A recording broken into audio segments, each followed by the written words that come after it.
ठीक है। हम इस चैप्टर में आयनाइजेशन, ये इस टॉपिक में आयनाइजेशन एनर्जी हम लोग पढ़ने वाले हैं। ठीक है, यही बोले थे ना लास्ट क्लास में, एटॉमिक रेडियस तो हो गया था। हाँ बताओ जल्दी जल्दी। हाँ, आयनाइजेशन एनर्जी स्टार्ट करना है। आयनाइजेशन एनर्जी को डिफाइन कैसे किया जाता है? ठीक है, डेफिनेशन देखो, ये पढ़े भी होगे तुम लोग पहले। It is defined as the amount of energy. ठीक है, डेफिनेशन बस लिखा रहे हैं। It is defined as the amount of energy required to remove an electron. ये लास्ट क्लास में बताए थे क्या? हाँ सर, बस ये लिखवाए थे। हाँ ठीक है, तो वही चीज है, from the outermost shell of an isolated gaseous atom. ये आइसोलेटेड गैसियस एटम का मतलब भी बताए थे तुम लोगों को कि गैसियस एटम हम लोग क्यों यूज करते हैं। ठीक है, क्योंकि गैसियस एटम के केस में इंटरैक्शन बिल्कुल भी नहीं होता है, जीरो इंटरैक्शन एज्यूम करते हैं, इसलिए जो भी एनर्जी यहाँ पे हम लोग देंगे वो सारा एनर्जी खर्च होगा किसमें? उस इलेक्ट्रॉन को रिमूव करने में। और इलेक्ट्रॉन हमेशा रिमूव कहाँ से होगा? आउटर मोस्ट सेल से रिमूव होगा। तो जैसे मान लो कोई भी मेटल है एम, ठीक है, ये गैसियस फेज में होगा, तभी इससे इलेक्ट्रॉन हम लोग रिमूव करेंगे। तो एक इलेक्ट्रॉन मान लो अगर हम लोग रिमूव किए तो ये क्या बन जाएगा? एक प्लस वन चार्ज आएगा इसके ऊपर, तो एम प्लस बन गया, ये भी गैसियस फेज में। और एक इलेक्ट्रॉन इससे बाहर निकल गया। तो इसमें जितना एनर्जी खर्च होगा ना, इसको हम लोग बोलेंगे आयनाइजेशन एनर्जी फर्स्ट, I1। मतलब फर्स्ट किस लिए बोल रहे हैं? क्योंकि एक पहला इलेक्ट्रॉन निकालने में जितना अमाउंट ऑफ एनर्जी खर्च होगा उसको आयनाइजेशन एनर्जी 1 बोलते हैं हम लोग। इसी तरह मान लो अब दूसरा इलेक्ट्रॉन इससे रिमूव करना है, तो दूसरा इलेक्ट्रॉन तो, अब ये एक इलेक्ट्रॉन अगर निकल गया इससे तो ये तो एम प्लस बन गया ना। तो दूसरा इलेक्ट्रॉन तो एम प्लस वाले से निकलेगा। एम प्लस से एक इलेक्ट्रॉन अगर निकला तो ये क्या बन जाएगा? M2+। और यहाँ से एक इलेक्ट्रॉन निकल गया, तो ये सेकंड इलेक्ट्रॉन निकालने में जितना अमाउंट ऑफ एनर्जी खर्च होगा वो I2 हो जाएगा। इसी तरह मान लो थर्ड इलेक्ट्रॉन निकालना है, तो थर्ड इलेक्ट्रॉन M2+ से निकलेगा, तो क्या हो जाएगा इसके बाद? M3+ गैस और प्लस एक इलेक्ट्रॉन, तो ये हो गया I3। इसी तरह अप टू सो ऑन ये चलता रहेगा। ठीक है, अब ये I1 मतलब first ionization energy, I2 second हो गया, I3 थर्ड हो गया। तो ये फर्स्ट सेकंड थर्ड ये सब क्या है? Successive ionisation energy. मतलब सक्सेसिव इलेक्ट्रॉन को रिमूव करने में जितना अमाउंट ऑफ एनर्जी खर्च होगा उसको सक्सेसिव आयनाइजेशन एनर्जी बोलते हैं। तो किसी पर्टिकुलर एलिमेंट के लिए, ठीक है, किसी पर्टिकुलर एटम के लिए, फॉर ए पर्टिकुलर एटम, तो किसी पर्टिकुलर एटम के केस में अगर हम लोग बात कर रहे हैं तो सक्सेसिव आयनाइजेशन एनर्जी का वैल्यू बढ़ते जाएगा या कम होते जाएगा? मान इन तीनों में अगर हमको कंपेयर करना है किसी पर्टिकुलर एटम एम के लिए, तो कौन सा आयनाइजेशन एनर्जी सबसे ज्यादा होगा? फर्स्ट, सेकंड या थर्ड? बताओ तो किसमें ज्यादा अमाउंट ऑफ एनर्जी खर्च होगा, ज्यादा रिक्वायर्ड एनर्जी किसमें लगेगा? पहला इलेक्ट्रॉन निकालने में या तीसरा इलेक्ट्रॉन निकालने में? बताओ जल्दी बताओ।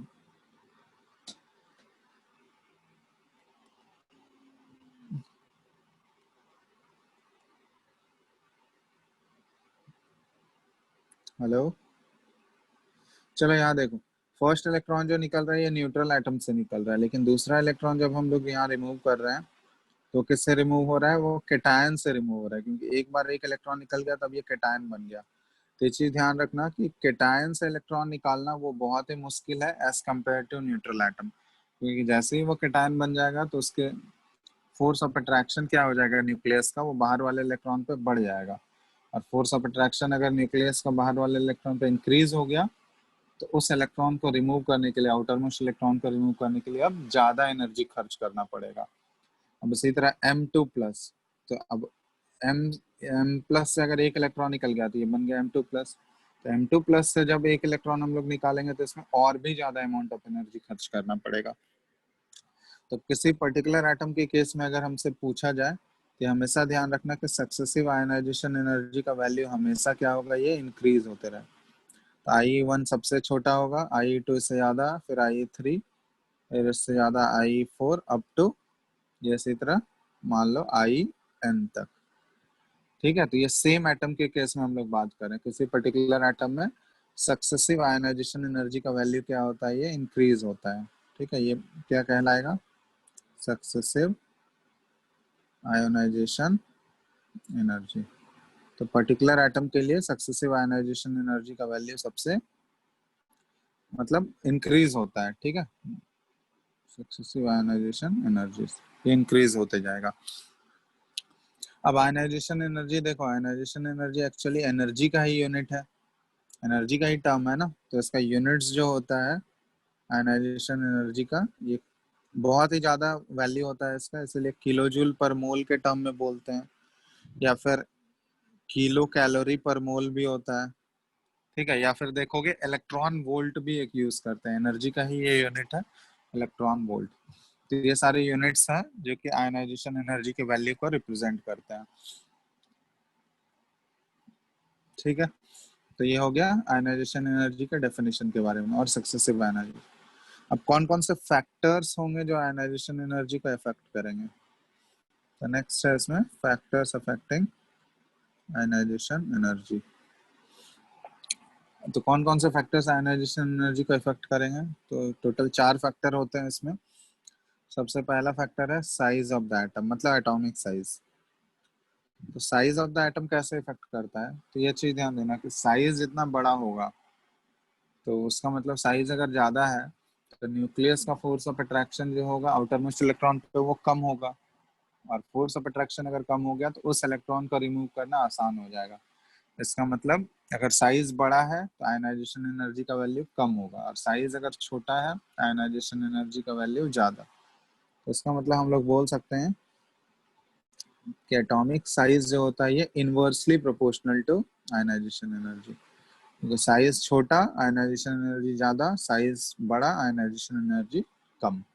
ठीक है, तो यहाँ पे ऐसा लिख सकते हैं कि एटॉमिक साइज जितना छोटा होगा, एटॉमिक साइज लेस जितना कम होगा, आयनाइजेशन एनर्जी का वैल्यू उतना ज्यादा होगा।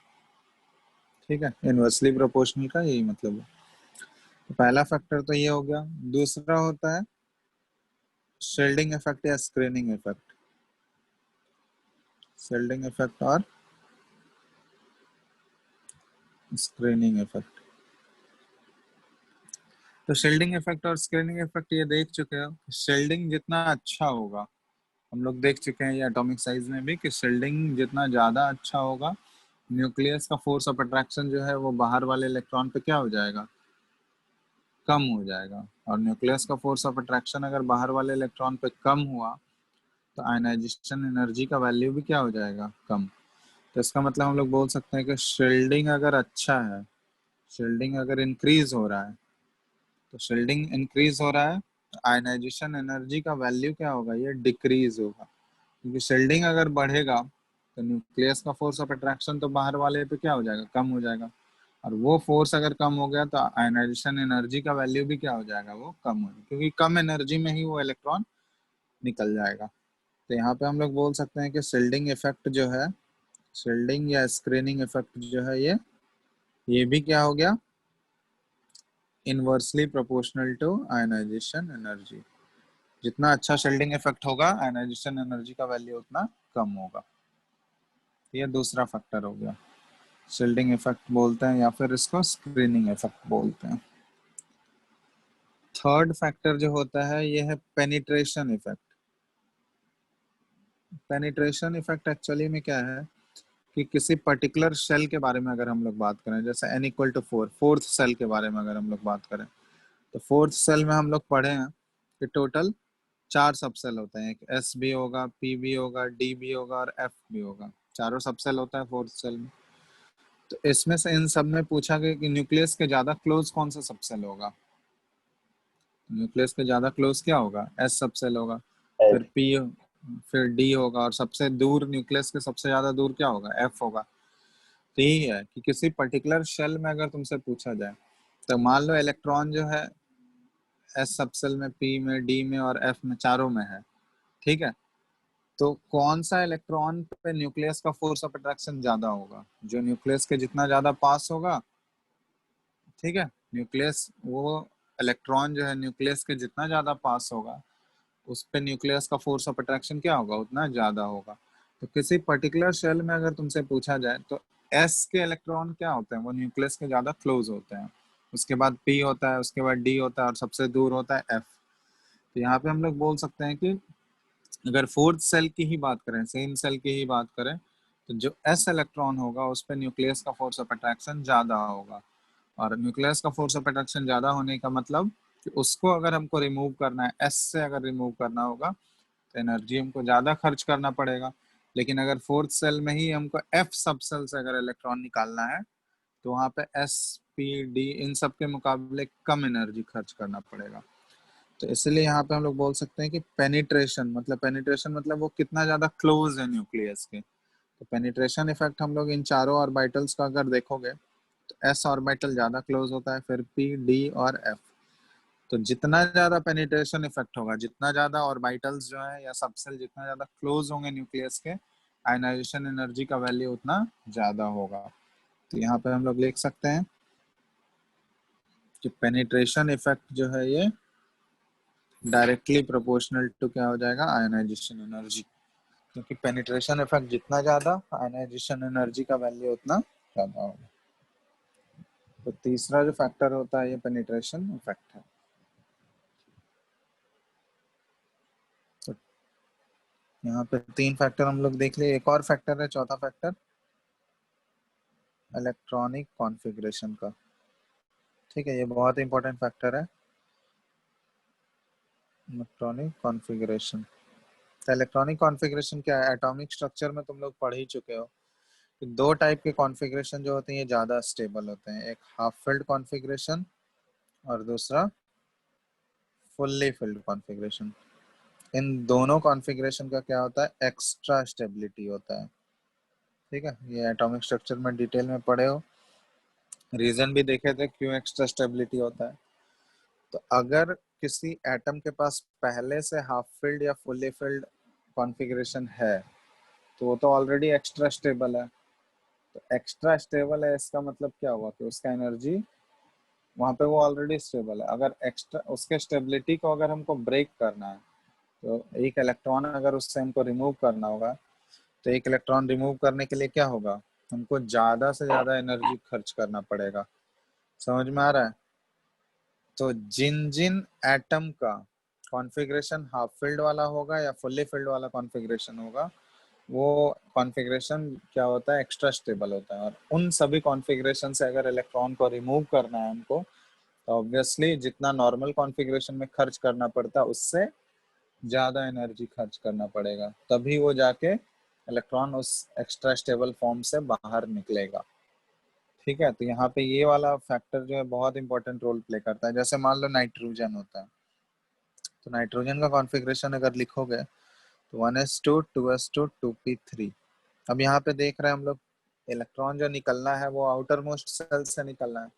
आउटर मोस्ट सेल इसका 2p वाला ही है। तो 2p में टोटल इसके 3 इलेक्ट्रॉन है। तो हुंस रूल के अकॉर्डिंग अगर भरोगे तो सब में एक एक इलेक्ट्रॉन चला गया। तो अब ये कैसा कॉन्फ़िगरेशन है, हाफ फिल्ड है ना, और ये हाफ फिल्ड है मतलब ये एक्स्ट्रा स्टेबल है।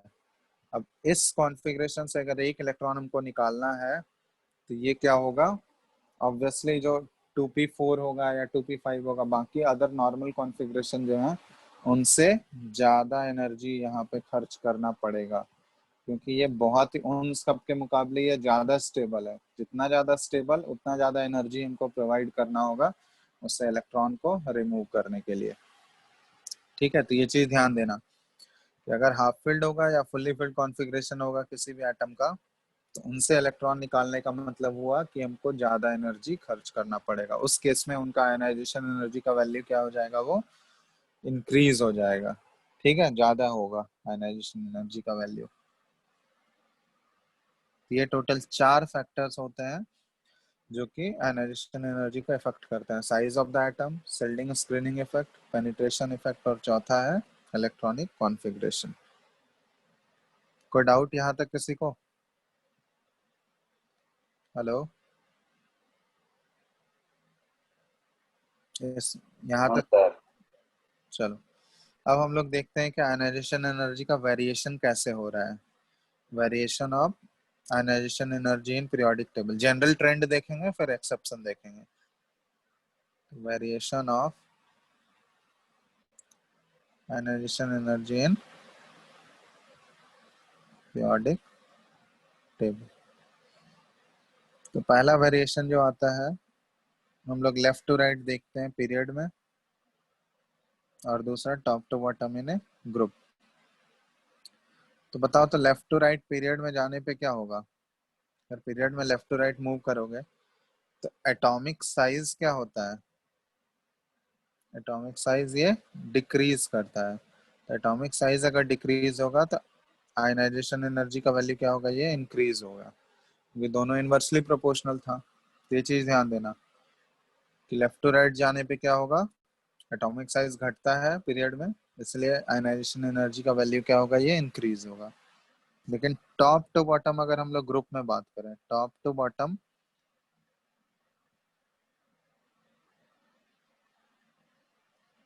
इन ग्रुप, तो ग्रुप में अगर टॉप टू बॉटम में बात करोगे तो ग्रुप में टॉप टू बॉटम आने पे क्या हो रहा है? एटॉमिक साइज बढ़ रहा है। तो एटॉमिक साइज अगर बढ़ रहा है इसका मतलब क्या हुआ? आयनाइजेशन एनर्जी का वैल्यू क्या होगा? ये घटेगा। ठीक है, क्योंकि दोनों इनवर्सली प्रोपोर्शनल होता है। ये जनरल ट्रेंड देख रहा है, अभी एक्सेप्शन नहीं आ रहा है इसमें। एक्सेप्शन आगे हम लोग देखेंगे। तो जनरल ट्रेंड के अकॉर्डिंग क्या मिल गया हमको? लेफ्ट टू राइट जाने पर आयनाइजेशन एनर्जी बढ़ता है पीरियड में, और ग्रुप में अगर टॉप तक बॉटम आए हम लोग तो आयनाइजेशन एनर्जी घटता है। ठीक है, अब देखते हैं हम लोग एक्सेप्शंस कहाँ कहाँ आएगा इसमें। ये तो जनरल ट्रेंड था।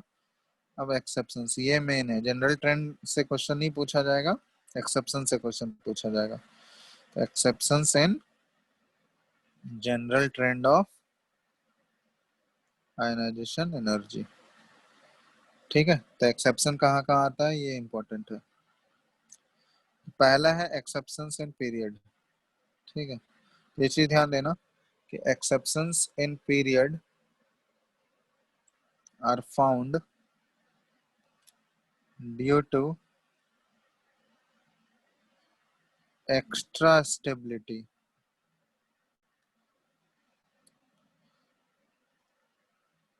of different types of configuration। ठीक है, तो ग्रुप में अगर एक्सेप्शन मिलेगा तुमको, तो ग्रुप में जो भी एक्सेप्शन मिलेगा आयनाइजेशन एनर्जी के एक्सेप्शन, वो तुमको इलेक्ट्रॉनिक कॉन्फ़िगरेशन के बेसिस पे मिलेगा। वो बता चुके हैं तुम लोग को कि एक्स्ट्रा स्टेबिलिटी होता है हाफ फील्ड या फुल्ली फील्ड कॉन्फ़िगरेशन का। तो ग्रुप में जो भी पीरियड में जो भी एक्सेप्शन मिलेगा तुमको, वो एक्स्ट्रा स्टेबल इलेक्ट्रॉनिक कॉन्फ़िगरेशन की वजह से मिलेगा। जैसे एक एग्जांपल हम लोग ले रहे हैं, एग्जांपल ले रहे हैं सेकंड पीरियड का, पीरियड नंबर 2 का। तो पीरियड नंबर 2 में कौन कौन से एलिमेंट होंगे बताओ तो तुम लोग।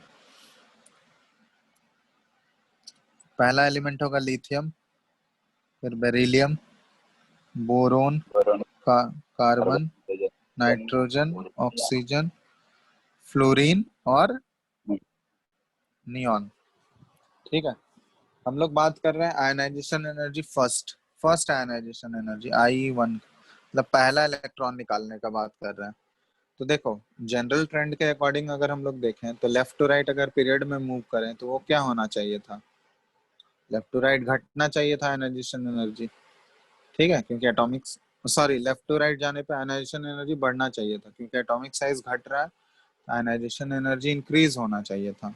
लेकिन यहाँ पे कुछ कुछ एलिमेंट्स के केस में एक्सेप्शन मिलेगा। तो देखो, जैसे लिथियम, बेरिलियम का तो लिथियम से ज्यादा हो गया।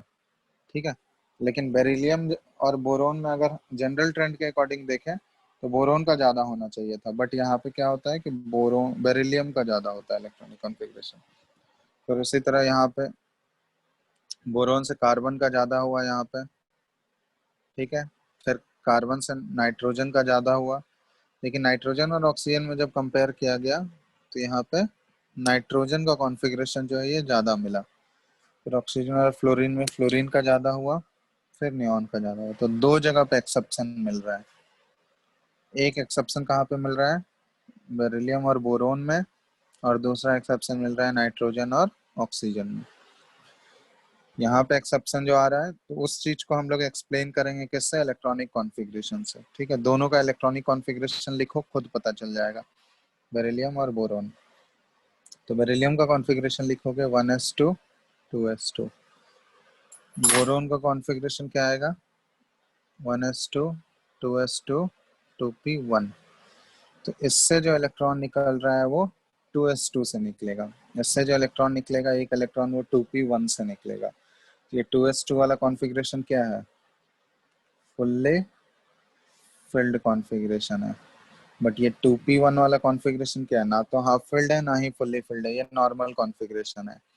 तो ऑब्वियसली ये फुल्ली फिल्ड होने की वजह से ये क्या है, एक्स्ट्रा स्टेबल है। तो एक्स्ट्रा स्टेबल है तो इससे अगर एक इलेक्ट्रॉन निकालना है हमको तो ज़्यादा एनर्जी खर्च करना पड़ेगा, इसलिए इसका आयनाइजेशन एनर्जी का वैल्यू क्या होता है, ये बोरोन से ज़्यादा होता है।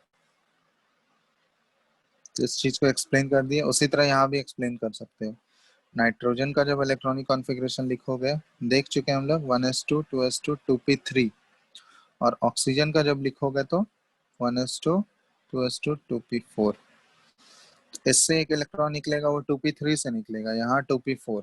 तो 2p3 ये हाफ फिल्ड है और 2p4 क्या है, ये नॉर्मल कॉन्फ़िगरेशन। ये कॉन्फ़िगरेशन क्या है, यहाँ पे ज़्यादा स्टेबल है। तो इससे एक इलेक्ट्रॉन निकालना ज़्यादा डिफिकल्ट है एज कम्पेयर टू 2p4। इसलिए नाइट्रोजन का जो फर्स्ट आयनाइजेशन एनर्जी है वो ज़्यादा है as compare to first ionization energy of oxygen. ठीक है, तो ये सेकंड पीरियड की हम लोग बात कर रहे हैं। तो पीरियड में जो भी एक्सेप्शन मिलेगा वो एक्सेप्शन किसकी वजह से मिलता है, स्टेबल इलेक्ट्रॉनिक कॉन्फ़िगरेशन की वजह से। ठीक है, तो ये चीज बस ध्यान रखना। ठीक है, और भी सारे पीरियड्स में मिलेगा, पीरियड नंबर 3 में भी ऐसा ही एक्सेप्शन मिलेगा। ठीक है, तो जितने भी पीरियड में जो भी एक्सेप्शन आएंगे पीरियड में, वो सिर्फ और सिर्फ किसकी वजह से होंगे, stable electronic configuration, extra stability of different electronic configurations की वजह से ही मिलेंगे। ठीक है, कोई डाउट यहाँ तक? Hello, no sir. हाँ सर। चलो, तो ये पीरियड का एक्सेप्शन है। नेक्स्ट हम लोग एक्सेप्शन देख रहे हैं, ग्रुप में भी एक्सेप्शन मिलता है इसमें। तो वो देख रहे हैं exceptions in group are found in case of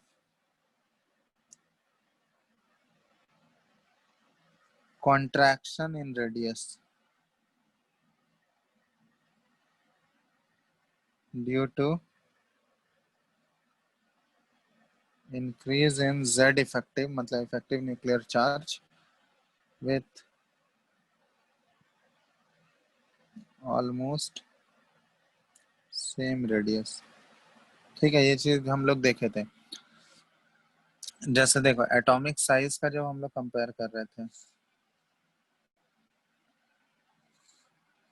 ठीक है, एटॉमिक साइज में जब हम लोग कंपेयर कर रहे थे तो डी ब्लॉक में दिख रहा था ना 3D एलिमेंट्स जो थे, इसका एटॉमिक साइज जो है ये छोटा है एज कम्पेयर टू 4D। लेकिन 4D से जब 5D हम लोग जा रहे थे तो इन दोनों का एटॉमिक रेडियस ऑलमोस्ट क्या हो गया था, बराबर हो गया था, ऑलमोस्ट सेम। ये हम लोग एटॉमिक साइज में देख चुके हैं।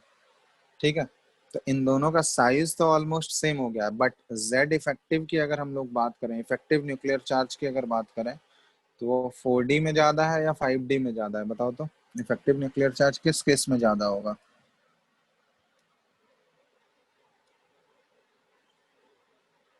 4D एलिमेंट में होगा या 5D एलिमेंट में होगा। एटॉमिक साइज दोनों का ऑलमोस्ट बराबर है, बट इफेक्टिव न्यूक्लियर चार्ज, जब जेड इफेक्टिव की हम लोग बात करेंगे तो Z effective effective nuclear charge जो है ये 5D का ज़्यादा होगा एज कम्पेयर टू 4D। तो अगर इफेक्ट, इन दोनों का साइज ऑलमोस्ट सेम है बट इफेक्टिव न्यूक्लियर चार्ज ज़्यादा होने की वजह से क्या होगा, इसका आयनाइजेशन एनर्जी जो होगा वो बढ़ जाएगा। आयनाइजेशन एनर्जी इन दोनों का सेम नहीं होता है, 5D एलिमेंट का आयनाइजेशन एनर्जी क्या होगा, वो ज़्यादा होगा as compare to 4D element.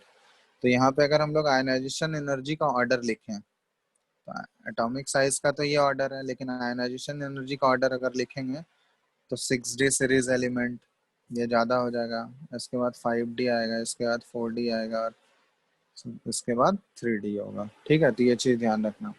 Size in दोनों का ऑलमोस्ट सेम है, बट इफेक्टिव न्यूक्लियर चार्ज ज़्यादा होने की वजह से क्या होता है, उसका आयनाइजेशन एनर्जी का वैल्यू बढ़ जाएगा। ठीक है, तो ग्रुप में जो भी एक्सेप्शन मिलेंगे तुमको, वो लेंथेनॉइड और एक्टिनॉइड कॉन्ट्रैक्शन की वजह से ही मिलेंगे। ठीक है, और पीरियड में जो भी एक्सेप्शन मिलेंगे वो स्टेबल इलेक्ट्रॉनिक कॉन्फ़िगरेशन की वजह से मिलता है। ये 2 पॉइंट बस ध्यान रखना। इसमें देखो, अब एक दो क्वेश्चंस करते हैं, उससे ज़्यादा क्लियर हो जाएगा। जैसे एक क्वेश्चन तुमको दिया हुआ है, क्वेश्चन नंबर 1 है, आयनाइजेशन एनर्जी फर्स्ट, ये नाइट्रोजन का जो है ये ग्रेटर है ionization energy first of oxygen से, बट जब हम लोग सेकेंड आयनाइजेशन एनर्जी की बात करते हैं I2, ये नाइट्रोजन का सेकेंड आयनाइजेशन एनर्जी, ये नाइट्रोजन का कम है ionization energy second of oxygen से। ठीक है, एक्सप्लेन वाई, इसको एक्सप्लेन कर सकते हो क्या, बताओ। ठीक है, इसको एक्सप्लेन करो तो। एक क्वेश्चन नंबर 1 ये हो गया। क्वेश्चन नंबर 2 है इसमें, compare ionization energy of Na plus and Ne, इन दोनों के आयनाइजेशन एनर्जी को कंपेयर करना है।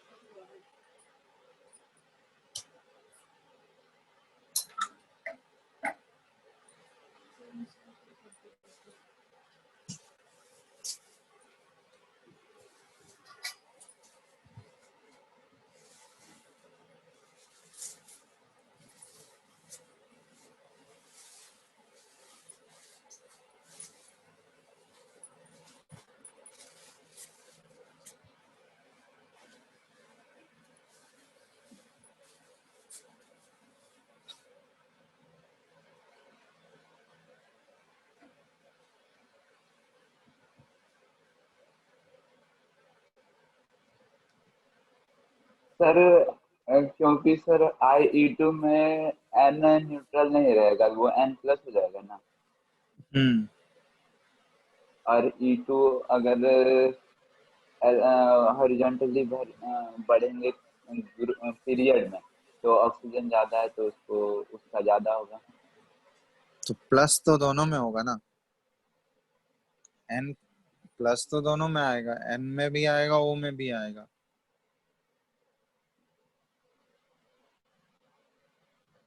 इलेक्ट्रॉनिक कॉन्फ़िगरेशन के बेसिस पे चेक करो ना, पता चल जाएगा।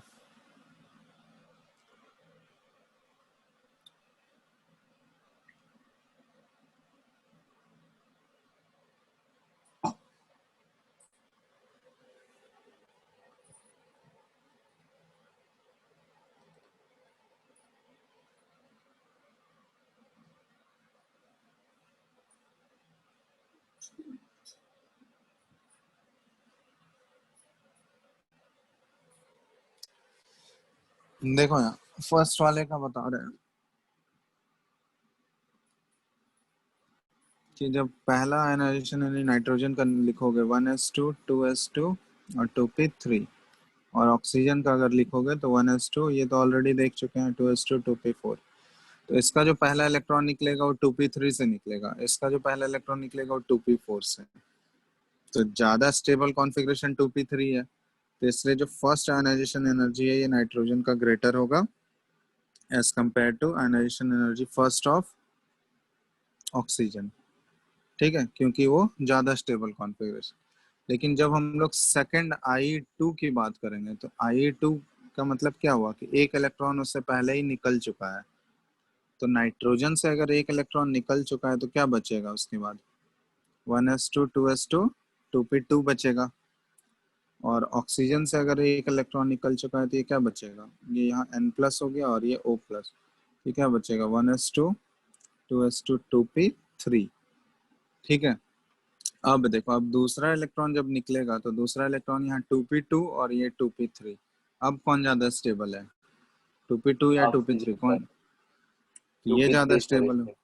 2p3 ज्यादा स्टेबल होगा। तो इसलिए अब जब सेकंड इलेक्ट्रॉन हम लोग निकालने जाएंगे तो 2p3 मतलब ऑक्सीजन वाले केस का क्या हो गया, वो ज्यादा स्टेबल, तो इसमें अब ज्यादा एनर्जी लगेगा और नाइट्रोजन वाले में कम एनर्जी। तो जब सेकेंड आयनाइजेशन एनर्जी की बात करें I2, तो ये ऑक्सीजन का ग्रेटर हो जाएगा एज कम्पेयर टू नाइट्रोजन। लेकिन पहला वाला जब हम लोग बात करेंगे I1 का, तो ये नाइट्रोजन का ज्यादा होगा। ठीक है,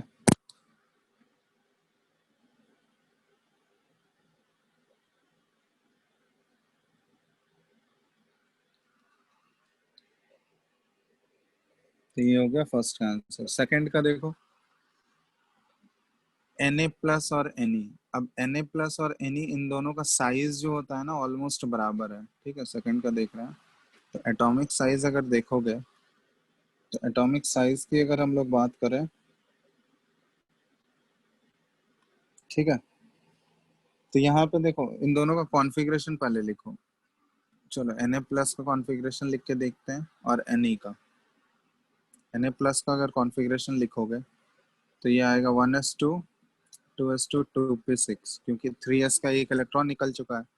और Ne नियॉन का भी लिखोगे, तो 1s2 2s2 2p6, तो दोनों का कॉन्फ़िगरेशन तो सेम है। ये भी फुल्ली फिल्ड कॉन्फ़िगरेशन है, ये भी फुल्ली फिल्ड है, तो उसके बेसिस पे तो यहाँ पे कंपेयर नहीं कर पाएंगे। तो अब कैसे कंपेयर करेंगे, यहाँ भी 2p6 से ही इलेक्ट्रॉन निकलेगा, यहाँ भी 2p6 से ही निकलेगा। अब कौन से 2p6 से ज्यादा डिफिकल्ट होगा इलेक्ट्रॉन निकालना, बताओ, Na प्लस वाला या Ne वाला। तो यहाँ पे एक चीज ध्यान देना कि इन दोनों के पास ये केटायन बना हुआ है, ये न्यूट्रल एटम नहीं है, बल्कि Ne जो है ये न्यूट्रल एटम है। तो जब भी कोई एटम जो है न्यूट्रल एटम से केटायन बनता है, तो केटायन बनने का मतलब उसका क्या हो गया, Z इफेक्टिव का वैल्यू क्या हो जाता है, वो इंक्रीज हो जाता है। कभी भी केटायन बनेगा, तो इफेक्टिव न्यूक्लियर चार्ज का वैल्यू क्या हो जाएगा, आउटर मोस्ट इलेक्ट्रॉन पे वो ज्यादा बढ़ जाएगा as compare to neutral atom. ठीक है, और इफेक्टिव न्यूक्लियर चार्ज का वैल्यू अगर ज्यादा बढ़ गया, इसका मतलब atomic size, effective nuclear charge अगर ज्यादा बढ़ गया, तो इसका मतलब क्या हुआ कि उस इलेक्ट्रॉन को रिमूव करने में हमको ज्यादा एनर्जी खर्च करना पड़ेगा, और ज्यादा एनर्जी खर्च करने का मतलब क्या हुआ, आयनाइजेशन एनर्जी का वैल्यू ज्यादा। तो दोनों का कॉन्फ़िगरेशन यहाँ पे ऑलमोस्ट सेम था, बट Z इफेक्टिव किसके केस में ज्यादा है, Na प्लस के केस में ज्यादा होगा एज कम्पेयर टू Ne। इसलिए जब हम लोग आयनाइजेशन एनर्जी की बात करेंगे, तो आयनाइजेशन एनर्जी Na प्लस का ज्यादा होगा as compare to Ne। Reason यही है कि because it is easier to extract electron, it is easier to remove electron या extract electron from a neutral atom। ठीक है, न्यूट्रल एटम से ज्यादा आसान है as compare to a cation. बात समझ में आ रहा है ना, क्योंकि कैटायन के केस में Z इफेक्टिव बढ़ जाएगा, और Z इफेक्टिव बढ़ने की वजह से एनर्जी ज्यादा खर्च करना पड़ेगा। ठीक है, इसलिए न्यूट्रल एटम से इलेक्ट्रॉन रिमूव करना ज्यादा आसान है as compare to a cation.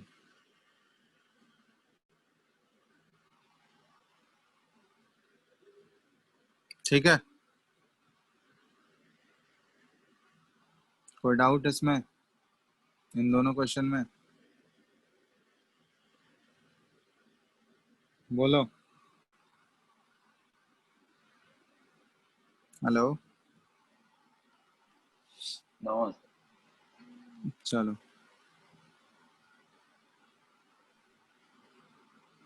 तो ये हो गया। इसके बाद एक क्वेश्चन दे रहा है तुम लोग को। क्वेश्चन है, फॉर एन एलिमेंट एक्स, किसी एलिमेंट एक्स के लिए सक्सेसिव आयनाइजेशन एनर्जी दिया हुआ है,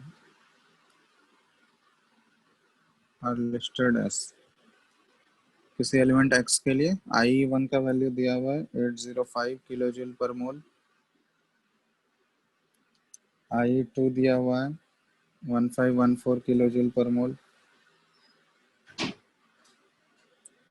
I3 दिया हुआ है 2518, ठीक है, किलो जूल पर मोल, I4 11,251 किलो जूल, और I5 ये दिया है 14,298 किलो जूल पर मोल।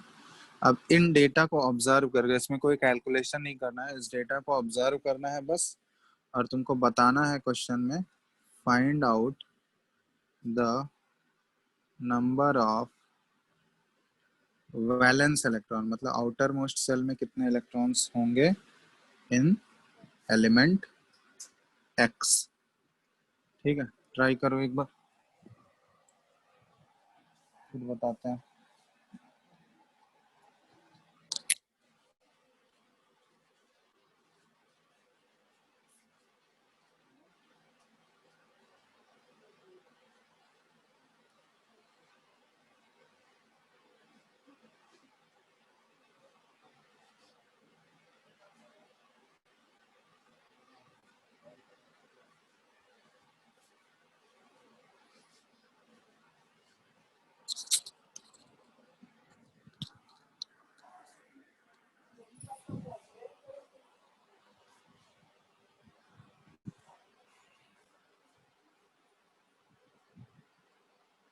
हेलो,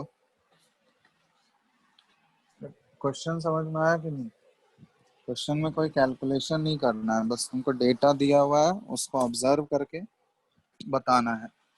डेटा अच्छे से ऑब्जर्व करोगे, अपने आप पता चल जाएगा।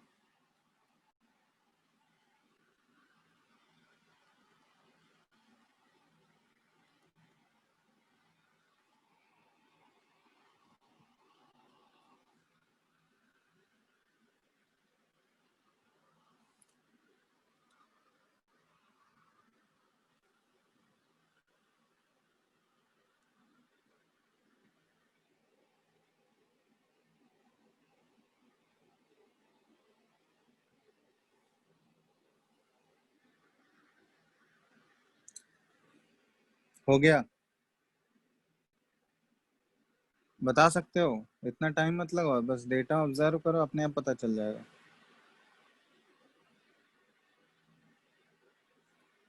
क्या बोलो? हेलो,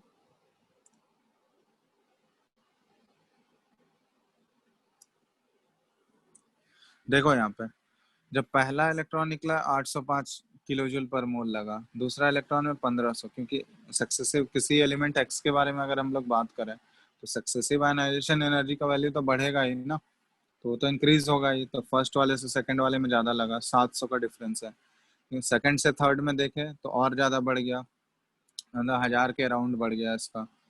लेकिन थर्ड से फोर्थ में देख रहे हैं तो ये कितना टाइम्स हो गया, 9000 गुना, मतलब 9000, ऑलमोस्ट 9000 टाइम्स ज्यादा बढ़ गया। लेकिन फोर्थ से जब फिफ्थ में देख रहे हैं तो ये अराउंड 2000 के आसपास है, 2500 के आसपास है। तो इसका मतलब क्या हुआ कि यहाँ ये तो इंक्रीज हो ही रहा है, लेकिन यहाँ पे नॉर्मल इंक्रीज था, 700 था, फिर 1000 इंक्रीज हुआ, फिर इधर जो है 2500 इंक्रीज हुआ। लेकिन 3 से 4 में देखो, ये एक्सेप्शनल इंक्रीज है या नहीं? क्योंकि बीच में थर्ड से जब फोर्थ जा रहा है तो ये 9000 ज्यादा लग रहा है, मतलब 9000 टाइम्स इंक्रीज हो गया। मतलब इन सब के मुकाबले सेकंड से थर्ड में हमको 1000 ज्यादा हो रहा था, 1000 किलो जूल ज्यादा लग रहा था।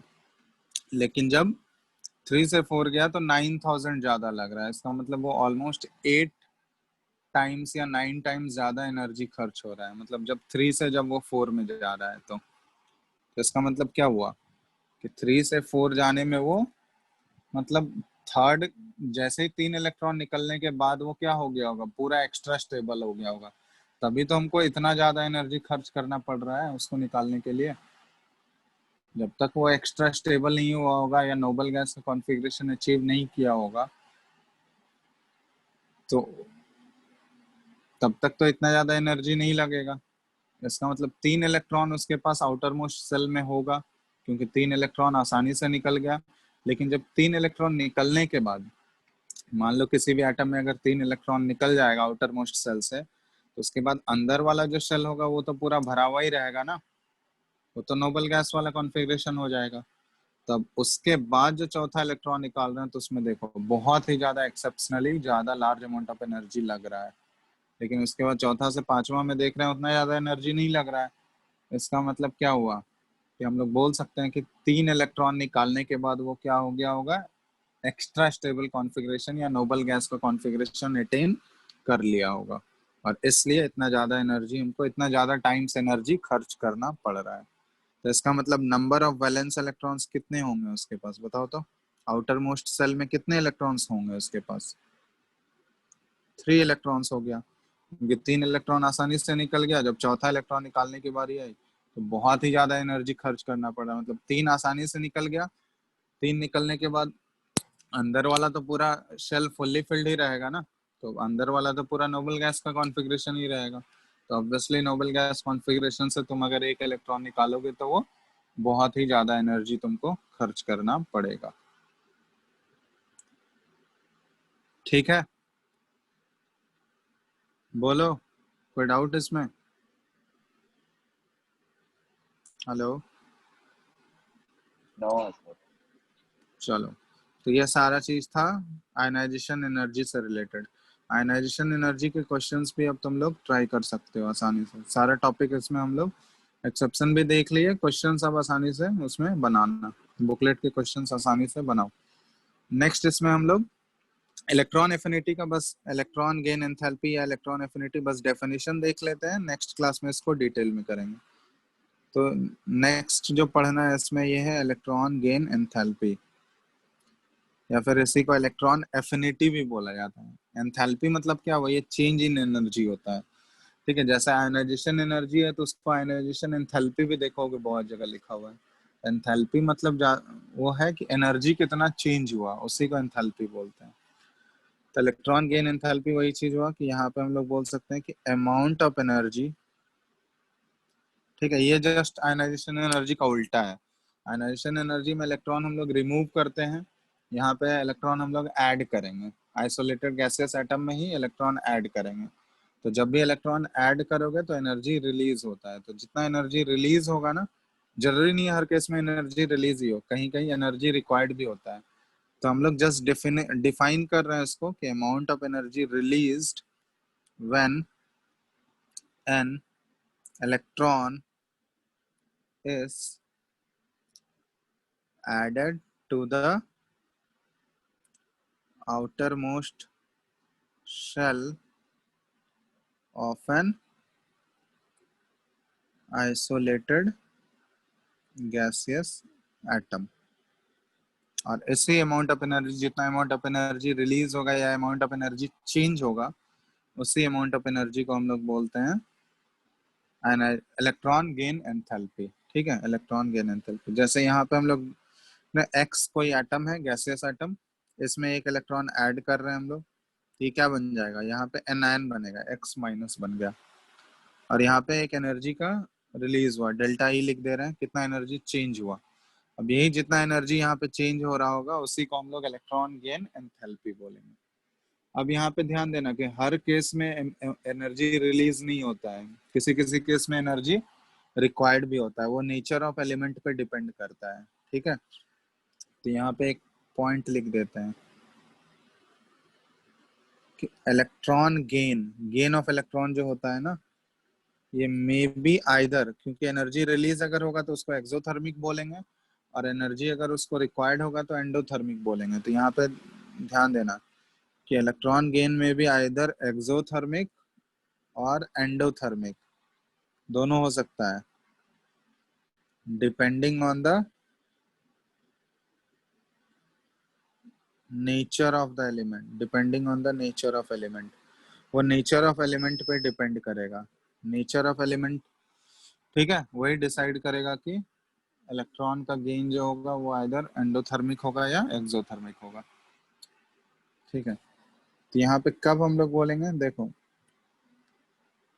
when an electron is added to an atom, isolated gases atom में इलेक्ट्रॉन अगर ऐड कर रहे हैं हम लोग, और इलेक्ट्रॉन ऐड करने के बाद अगर एनर्जी रिलीज हो गया and the energy is released, तो अगर उस केस में एनर्जी रिलीज होगा तो उसको क्या बोलेंगे हम लोग, उस केस में जो इलेक्ट्रॉन गेन एंथैल्पी होगा तुम्हारा, द इलेक्ट्रॉन गेन एंथैल्पी का वैल्यू जो होगा ये नेगेटिव वैल्यू होगा। जब भी एनर्जी अगर रिलीज हो रहा है, ठीक है, electron gain enthalpy is negative, ये चीज ध्यान देना। एनर्जी रिलीज अगर होगा तो फाइनल वाला एनर्जी तो कम हो जाएगा ना इनिशियल वाले से। तो जब भी चेंज हम लोग निकालते हैं तो वो फाइनल माइनस इनिशियल होता है। तो फाइनल अगर कम हो गया और इनिशियल ज्यादा है तो फाइनल माइनस इनिशियल करोगे तो वो वैल्यू क्या आएगा, नेगेटिव ही आएगा। तो जब भी इलेक्ट्रॉन ऐड कर रहे हैं किसी एटम में और एनर्जी अगर रिलीज हो रहा है तो उस केस में इलेक्ट्रॉन गेन एंथैल्पी का वैल्यू नेगेटिव आएगा। ठीक है, और दूसरा केस ले रहे हैं कि व्हेन एनर्जी इज रिक्वायर्ड। ठीक है, कि किसी इलेक्ट्रॉन को ऐड करने में अगर एनर्जी रिक्वायर्ड हो रहा है, when energy is required to add an electron, किसी एटम में अगर इलेक्ट्रॉन ऐड कर रहे हैं, add an electron to an atom, तो अगर एनर्जी रिक्वायर हो रहा है, एनर्जी उसको देना पड़ रहा है, मतलब फाइनल एनर्जी वो ज्यादा हो गया इनिशियल से, तो उस केस में हम लोग बोल सकते हैं कि the electron gain enthalpy, final minus initial अगर करोगे उस केस में, ठीक है, तो वो पॉजिटिव वैल्यू आएगा यहाँ पे। तो यहाँ पे हम लोग लिख सकते हैं कि electron gain enthalpy is positive. तो एनर्जी अगर रिक्वायर्ड हो रहा है इलेक्ट्रॉन को एडिशन करने के बाद तो इलेक्ट्रॉन गेन एंथैल्पी उस केस में पॉजिटिव आएगा, और एनर्जी अगर रिलीज हो रहा है तो वो उस केस में इलेक्ट्रॉन गेन एंथैल्पी नेगेटिव आएगा। ठीक है, और वो एक्सोथर्मिक होगा या एंडोथर्मिक होगा वो नेचर ऑफ एलिमेंट पे डिपेंड करेगा। तो यहाँ पे एक्चुअली इलेक्ट्रॉन गेन एंथैल्पी के थ्रू हमको क्या पता चलता है, तो यहाँ पे लिख दे रहे हैं कि electron gain enthalpy provides a measure of the ease with which